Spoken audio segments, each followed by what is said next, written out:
warahmatullahi wabarakatuh. Shalom, Om Swastiastu, Namo Buddhaya, Salam Kebajikan. Saya Balkis Angelita Permata Stiandi dan rekan saya Fania Hairunisa Pratami. Kami dari kelas 12 IPS 3 SMA Terpadu Kedan Nusantara Bandung akan memberikan salah satu wawasan mengenai kearifan lokal yang ada di Kabupaten Tegal, Jawa Tengah. Nah, sebelum itu, kearifan lokal itu apa sih, Van?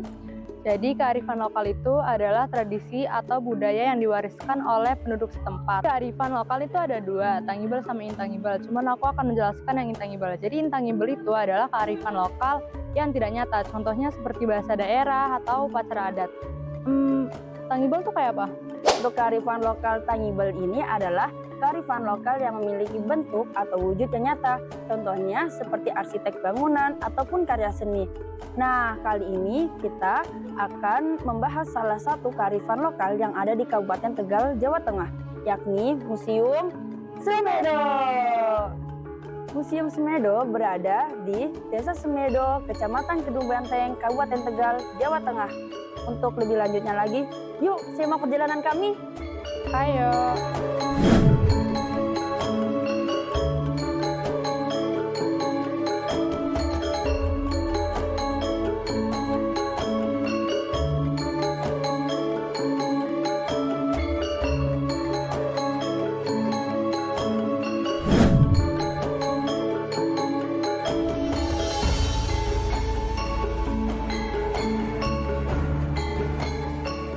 Assalamualaikum warahmatullahi wabarakatuh. Sekarang kami sudah berada di Museum Semedo dengan Bapak dan Bakti Ari. Nah, dengan Bapak Bakti Ari. Perkenalkan, nama saya Balkis Angelita dan teman saya Fania Hairunisa Pratami. Kami dari SMA Terpadu Kedan Nusantara Bandung ingin mewawancarai dan mengenal lebih dalam mengenai Museum Semedo ini. Apakah boleh, Bapak? Boleh, Mbak, silakan. Terima kasih, Bapak. Sama-sama. Semedo ini dibangunnya dari tahun berapa ya, Pak? Kalau dibangunnya nih sejak 2015, Mbak. Karena kan sama warga desa Semedo itu kan banyak sekali ya fosil yang dikumpulkan, itu sampai 7.000 lebih fosil sejak tahun 2005 gitu. Jadi karena saking banyaknya fosilnya ini, nah untuk agar fosilnya ini selamat biar nggak terhindar dari kerusakan seperti itu, kemudian juga untuk penelitian, terus juga untuk pendidikan, karena kan semenjak tahun 2005 itu kan banyak pengunjung ke sini ya. Yeah. Waktu itu ke rumahnya Bapak Davi, penemu fosilnya. Akhirnya sama Kementerian Pendidikan dan Kebudayaan kemudian bekerja sama dengan pemerintah Kabupaten Tegal, itu dibangun Museum Semedo ini 2015. Dan baru dibuka untuk umum itu Oktober 2022. Untuk tempatnya sendiri, situs Semedo ini berada di mana ya, Pak? Kalau dari situsnya ya, luas areanya ini di Kabupaten Tegal, itu meliputi 5 desa.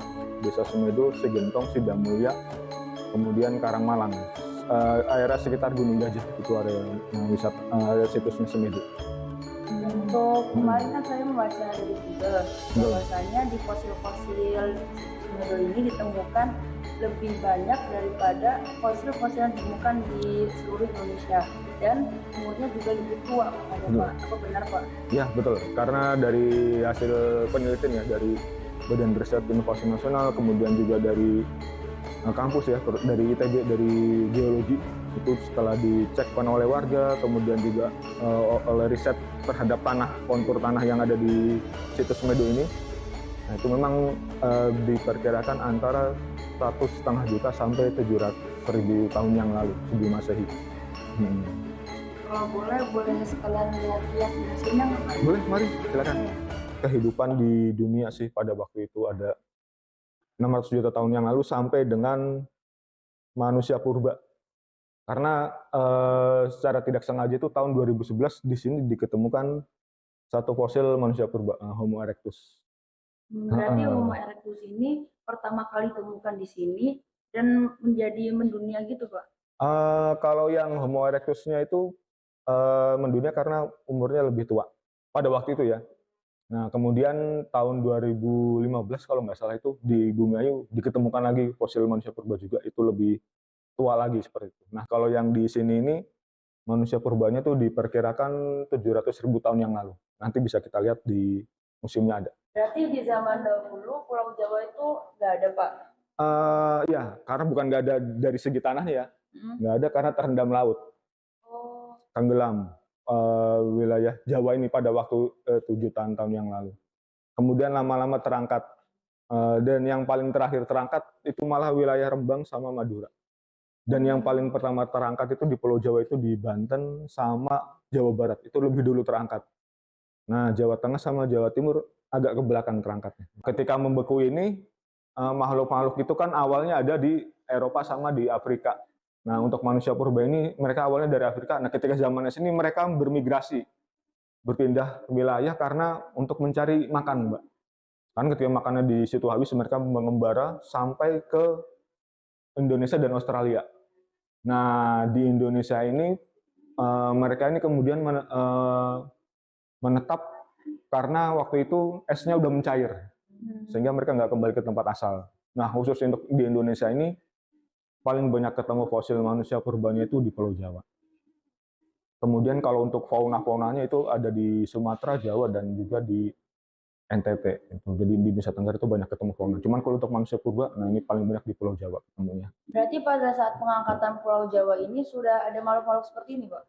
Kalau yang di laut sudah ada. Cuma kalau yang hewan-hewan yang di darat itu muncul ketika pulaunya sudah terangkat dulu, Mbak. Nah, sebelum Homo erectus menyebar ke berbagai belahan dunia, Homo erectus ini muncul pertama kali di Afrika. Nah, ini awal-awalnya. Kemudian ketemu fosil paling purba sampai Homo saat ini. erectus menyebar ke belahan dunia yang lainnya. Mereka ke Eropa, ke Asia, dan bahkan sampai ke Pulau Jawa, Indonesia. Homo erectus ini bermigrasi ketika lingkungan berubah. Perubahan lingkungan ini mempengaruhi kondisi habitat dan ketersediaan sumber makanan yang membuat mereka beradaptasi. Oleh karena itu, Homo erectus mulai meninggalkan Afrika dan mencari lingkungan yang dapat memberikan mereka sumber makanan dan habitat yang nyaman. Terdapat jalur-jalur yang teridentifikasi selama Homo erectus menyebar atau bermigrasi dari Asia, betul. yaitu yang pertama dari Afrika ke Eropa. Homo erectus bermigrasi dari Afrika ke Eropa ini terjadi ketika Afrika dan Eropa masih menjadi satu daratan. Sekitar 1,8 juta tahun yang lalu, itu masih zaman es. Masa Pleistosen bawah, serta dari Afrika ke Asia dan ke Pulau Jawa. Homo erectus bermigrasi dari Afrika melalui Asia Barat, kemudian ke Asia Timur, dan ke Indonesia. Ketika menyebar atau bermigrasi, Homo erectus tidak dengan tangan kosong, tapi mereka membawa hasil kebudayaan atau alat yang kita sebut dengan artefak. Migrasi Homo erectus ini terjadi sejak ratusan juta tahun lalu. Nah, alat batunya itu diketemukan juga di sini. Kita lihat, bisa sama-sama. Mereka ini sejenis spesies tertentu, tapi udah punah kalau sekarang. Dulu mereka pernah hidup. Nah, waktu pernah hidup itu, mereka teknologinya masih sederhana sekali. Jadi mereka itu belum bisa membuat pakaian, kemudian menciptakan alat-alat canggih itu mereka belum sampai karena volume otaknya beda dengan manusia sekarang.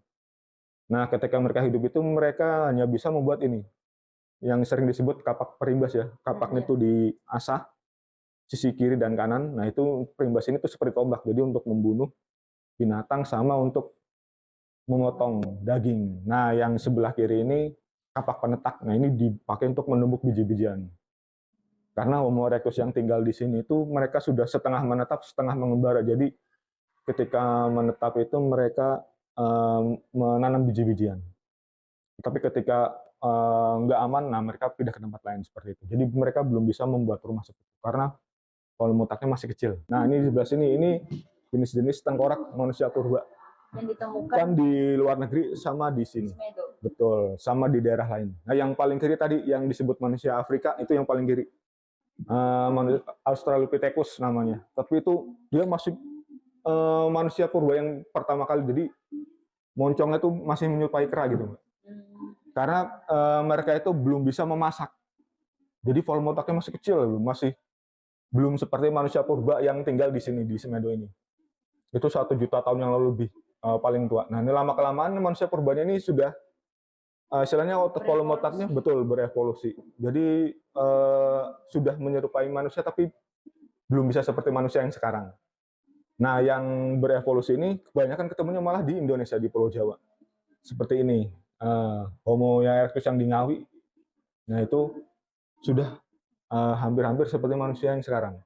Kemudian ini yang diketemukan di Tulungagung, di Wajak, itu juga sama, udah mirip. Tapi dia volume otaknya masih kecil. Kemudian juga ketemu unik, jadi manusia purbanya itu kerdil. Nah, ini ketemunya di NTT, di Flores. Emang sekecil itu ya, Pak? Homo erectusnya kecil. Nah, ini jadi kita tuh patut bersyukur ya, karena spesies manusia purba ini ternyata paling banyak ada di sini, sehingga dari pusat penelitian dunia malah, Mbak. Jadi di Indonesia sebagai pusat penelitian manusia purba di seluruh dunia. Nah, kalau yang ini tuh dia sudah istilahnya tuh nggak seperti yang Australopithecus tadi. Dia itu sudah hampir mirip-mirip manusia beneran. Dia sudah bisa memasak, berburu, meramu makanan. betul sudah bisa. Tapi untuk nyiptain teknologi yang lebih tinggi mereka belum bisa. Tapi mereka sudah menetap belum, Pak? Setengah menetap, setengah mengembara. Karena yang benar-benar bisa menetap itu di sini belum ketemu. Nah, ketemunya itu di Sangiran, Homo soloensis. Itu udah Homo sapien, sudah hampir mirip-mirip lagi gitu. Cuma kalau dari segi usia lebih tua yang di sini, karena manusia purbanya yang ini hidup antara 1 juta sampai 700.000 tahun yang ketemu di Semedo ini. Nah, kemudian yang di sebelah sini ini warga desa yang menemukan fosilnya, Mbak. Jadi sebelum jadi museum, nah itu warga desa inilah yang mengumpulkan fosil-fosilnya nih, Pak Sonardi, Pak Dakri, Pak Duman, sama Pak Ansori. Nah, ini warga desa yang mengumpulkan fosilnya dulu tuh di rumah, di sebuah rumah yang disebut namanya Pondok Informasi. Nah, nggak disangka-sangka dari 2005 sampai 2013 itu sampai 7.000 fosil, betul. Itu Nah, awal nemunya iseng atau emang lagi itu ini Mbak, jadi di bukit ini bukit-bukit. Nah, sama seperti ini itu mereka kalau hujan longsor, Mbak, longsor. Nah, itu fosilnya suka muncul sendiri. Karena fosilnya itu kan ada di dalam bukit-bukit itu. Tapi kalau hujan longsor, nah pas longsor itulah dikumpulkan. Karena saking banyaknya ini akhirnya diundanglah peneliti dari waktu itu Museum Sangiran. Balai Persaraan Mahasiswa Sangiran. Nah, nah mereka ini memberitahu bahwa oh ini fosil hewan purba, Pak. Ini tolong dirawat dan dipelihara. Nanti kalau sudah banyak lagi nanti kita bisa kerjasama sama Kementerian Pendidikan untuk dibangun museum seperti itu. Nah, nggak diduga-duga 2011 ketemu fosil manusia purba Homo erectus tadi. Nah, akhirnya untuk keamanan dan untuk pendidikan akhirnya dibangun museum. Seperti itu. Nah, ini foto-foto waktu betul saat penggalian untuk menentukan umur tanah sama ketemu fosil di Semedo ini. Nah, ini ketemunya di lereng-lereng ini. Ini ada di belakang museum di bukit-bukit. Nah, ini sama yang di sebelah sana itu tempat diketemukannya fosil-fosil lereng-lereng ini. Ini berarti ada di bukit belakang Semedo. Betul, persis di belakang museumnya. Nah, ini kalau di peta seperti ini. Jadi museumnya di sebelah sana tuh, yang titik yang sana. Nah, ini yang titik-titik ini adalah ketemu fosilnya. Penemuan fosilnya. Betul. Ke belakang museum, ke arah bukit-bukit ini di sebelah sini. Luas juga ya, Pak? Luas karena sampai meliputi 5 sampai 7 desa, Mbak. Dan ke kanan itu ke arah perbatasan dengan Kabupaten Pemalang. Nah, jadi di area Gunung Gajah inilah banyak diketemukan fosil-fosil manusia purba ini. Pernah nemu fosil di dasar sungai gitu atau enggak, Pak? Belum pernah. Kebanyakan di lereng-lereng tadi, Mbak. Nah, di lereng-lereng sungai tadi. Karena begitu erosi, hujan, nah di pinggir-pinggir sungai itulah muncul fosilnya. Tempurung kepala baru ketemu itu. Tapi setelah dicocokkan dengan fosil-fosil manusia purba lain, ini jenisnya sama. Cocok. Dengan Homo erectus, cuma yang di sini dengan yang ketemu sebelumnya untuk satu era ya, satu masanya sama dia, ini yang paling tua. Jadi Homo erectusnya ini dia sudah setengah menetap, setengah mengembara. Berbeda dengan yang sebelumnya yang masih mengembara. Jadi sekian banyak situs di Indonesia, Semedo yang paling bisa mengungkap evolusi gajah purba. Jadi yang paling awal hidup itu namanya mastodon, gajah mastodon gede, tinggi besar. Itu yang kayak mamut ya, Pak? Betul, mamut. Nah, ini setelah mamut. Jadi setelah mamut, habis itu baru si mastodon yang nuntung gitu Mbak. Taringnya sampai melingkar. Nah habis itu baru stegodon. Stegodon baru elepas. Nah habis itu lama-lama jadi gajah Sumatera. Betul. Ini jadi di sini 3 nenek moyang gajahnya itu ketemu di sini fosil-fosilnya si gajah ini. Nah kalau mamut nggak ketemu di sini karena itu tadi ketika zaman es di sini belum muncul, betul. Ini yang paling banyak ketemu fosil-fosil gajah purbanya di sini. Salah satu fosil langka juga karena di dunia baru ketemu di 3 negara, Cina, Vietnam, sama Indonesia, betul. Nah ini kalau hidup dia 2 meter. Nanti berdasarkan analisa gigi gerahamnya ini oleh ahli paleontologi. Jadi itu dia mengungkapkan seperti apa sih bentuk hewan atau manusia berdasarkan analisa tengkoraknya. Nah ini setelah dicek berdasarkan ini itu ternyata tingginya 2 meter. Untuk tingginya 2 meter. Terus bagaimana para peneliti itu tahu kalau bahwasannya kera ini pasti berbulu itu? Berdasarkan ini temuan di negara-negara lain sama evolusi Mbak. Evolusi. Oh dulu setelah dibanding-bandingkan, oh ternyata bentuknya seperti ini gitu. Berdasarkan analisa fosil-fosil sejenis keraknya, ternyata itu seperti ini. Kemudian ini ada gigi geraham, giginya gajah purba. Kalau yang tadi tulangnya, nah ini giginya juga. Ini jarang banget ada fosil gigi gajah ketemu, gitu. Jarang sekali. Ini ketemu di sini Pak? Betul, di sini, di situ Semedo ini. Kemudian juga pernah ketemu gigi taringnya, betul ada. Kudanil, kemudian tapir dan lain-lain. Malah yang unik ada hiena pernah hidup di sini juga. Hiena Pak. Iya, Di Afrika itu? betul ini hiena purba berdasarkan analisa giginya. Ini ketemu di sini atau di mana? Di Semedo juga. Di sini. Nah, itu menurut para arkeolog, kenapa kok dari hiena Afrika kok bisa nyasar ke sini gitu? Itu karena mereka bermigrasi. Ketika waktu zaman es tadi itu ada yang migrasi ke sini. Tapi uniknya yang bermigrasi itu nggak kayak hewan-hewan lain sampai banyak itu. Mungkin mereka sedikit yang bermigrasi. Makanya punah. Betul, di sini nggak ada, adanya di sana. Ini diketemukan di sini juga. Ini yang kapak genggam ini. Ini sudah hampir seperti kapak beneran. Itu mereka sudah bisa. Cuman kalau untuk yang lebih detail lagi seperti membuat pakaian atau mereka belum bisa sama sekali. Nah kalau yang ini digunakan untuk membuat api oleh manusia purbanya, batu yang sebelah sini. Oh yang dicetek-cetek itu ya? Betul, yang ya seperti di film-film diadu, betul, nah digesek kan percikan apinya keluar. Nah ini peninggalannya. Bagaimana cara membersihkannya sampai bisa jadi seperti ini semua? Ini kita bersihkan, kita ada tekniknya Mbak, ada tekniknya sendiri sama arkeolog yang melakukannya.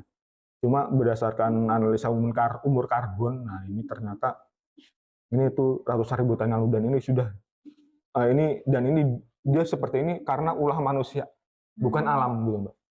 Nah yang ini hiu putih besar yang sebelah sini, yang ini hiu macan. Sampai sekarang ini masih hidup nih, masih kuat banget hiu. Evolusinya masih. Kalau untuk ikan hiu sama ikan pari masih alami, masih ada.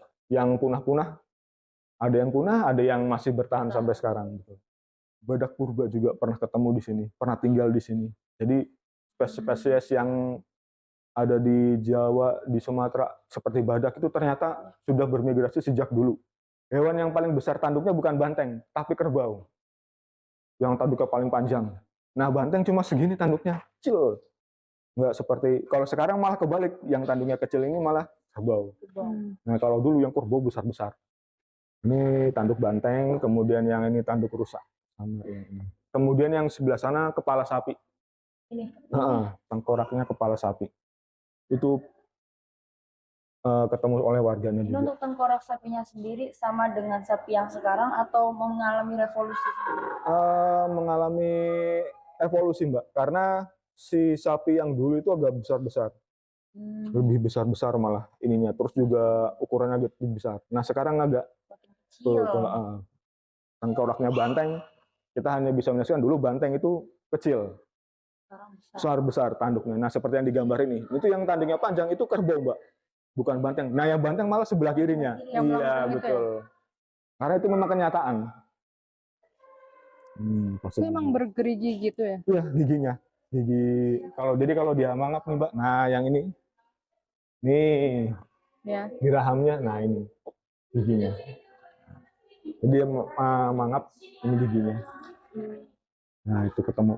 Nah, kenapa bisa mengeras? Karena sudah jutaan tahun yang lalu terendam tanah, jadi mengeras, Mbak. Nah, ini udah keras banget, karena sudah membatu, Mbak. Aslinya ini tulang. Karena itu tadi, ratusan hingga jutaan tahun yang lalu terkubur. Mereka menjadi batu. Malah ada juga yang sampai terbungkus. Ini gading gajah sebenarnya. Cuman karena terbungkus batu jadi seperti ini. Nah, ini gadingnya yang ini. Ini gading gajah sama yang di sebelah sini. Nah, di sisi ini utara. masuk lagi ya, Pak? Betul.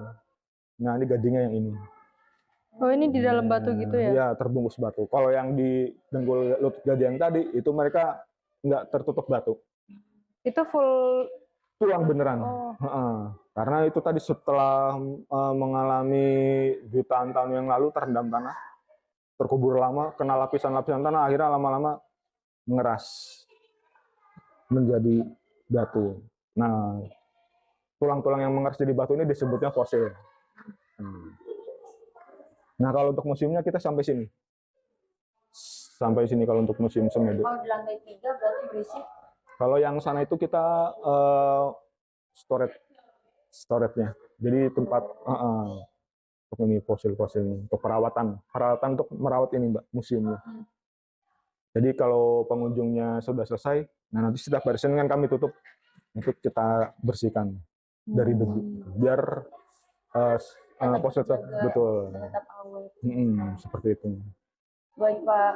Terima kasih sudah membawa kami untuk jalan-jalan di museum ini. Sama-sama. Semoga ilmu yang diberikan oleh Bapak dapat bermanfaat untuk kita semua dan bagi para penonton sekalian. Ya. Sama-sama. Terima kasih, Mbak. Ya. Oke, kita udah selesai nih jalan-jalannya. Kita udah belajar banyak banget di Museum Semedo ini. Tapi sebelum selesai, kita mau ngenalin pakaian adat yang kita pakai ini. Apa nih pakaiannya? Nah, Tangibelnya sendiri kita memiliki kearifan lokal khas Tegal, namanya kebaya Tegalan. Nah, kebaya Tegalannya sendiri memiliki arti dan makna yang cukup dalam untuk orang Tegal. Kebaya Tegalan sendiri memiliki arti sebagai semangat, kelugesan, dan daya juang para orang Tegal dalam meniti karirnya. Oke, sekian dari kami. Jangan lupa share, like, dan komen dalam video ini ya. Dadah! Nah, sebelum itu, kearifan lokal itu apa sih, Van? What the fuck? Kearifan lokal Tangibel adalah kearifan lokal yang Kamu tau nggak Tangibel itu apa?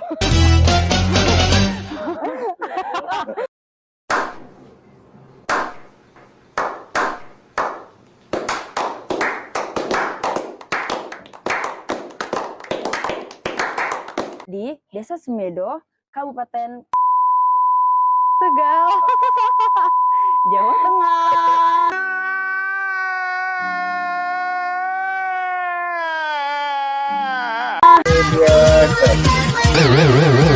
Enggak bilang jadi Tangibel ayo. Dia nanya dulu, jadi Tangibel itu apa sih? Ingin mewawancarai Ais. Jadi kita kayak gitu. Palu. Kebaya Tegalan, kebaya Tebet.